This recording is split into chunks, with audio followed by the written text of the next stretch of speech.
വയനാട്ടിൽ മരിച്ചവർ ഒരുമിച്ച് മണ്ണിലേക്ക്. 31 മൃതദേഹങ്ങളും 158 ശരീരഭാഗങ്ങളും അല്പസമയത്തിനകം സംസ്കരിക്കും. തിരിച്ചറിഞ്ഞ 172 മൃതദേഹങ്ങൾ ബന്ധുക്കൾക്ക് വിട്ടു നൽകി. മരണസംഖ്യ 400 കടന്നു. മുണ്ടക്കൈ ദുരന്തത്തിൽ സംസ്ഥാന സർക്കാരിനെതിരെ രൂക്ഷ വിമർശനവുമായി കേന്ദ്ര സർക്കാർ. ഖനനത്തിനും കയ്യേറ്റത്തിനും സർക്കാർ നിയമവിരുദ്ധ സംരക്ഷണം നൽകി. പരിസ്ഥിതിലോല പ്രദേശത്തിന് പ്രാധാന്യം നൽകിയില്ലെന്നും കേന്ദ്ര വനം മന്ത്രി ഭൂപേന്ദ്ര യാദവിന്റെ വിമർശനം. കർണാടകയിലെ ശിരൂരിൽ കാണാതായ അർജുനായുള്ള തെരച്ചിൽ തുടരണമെന്ന് കർണാടക ഹൈക്കോടതി.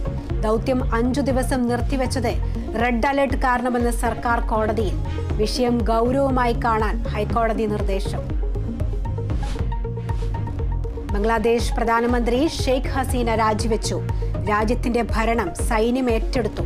ഷെയ്ഖ് ഹസീന ഇന്ത്യയിൽ അഭയം തേടിയതായി റിപ്പോർട്ട്. സർക്കാർ ജോലിയിലെ സംവരണത്തിനെതിരെ ബംഗ്ലാദേശിൽ കലാപം രൂക്ഷം. മദ്യനയ കേസിൽ അരവിന്ദ് കെജ്രിവാളിന് ജാമ്യം നൽകാതെ ഡൽഹി ഹൈക്കോടതി. വിചാരണ കോടതിയെ സമീപിക്കാൻ നിർദ്ദേശം.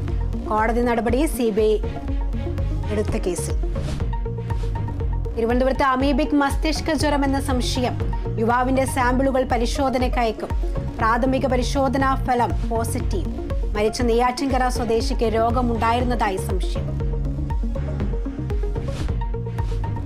പാരീസ് ഒളിമ്പിക്സിൽ ബാഡ്മിന്റൺ വെങ്കല പോരാട്ടത്തിന് ലക്ഷ്യ സെൻ ഇന്നിറങ്ങും. അമേരിക്കയുടെ നോഹ ലൈൻസ് വേഗരാജാവ്.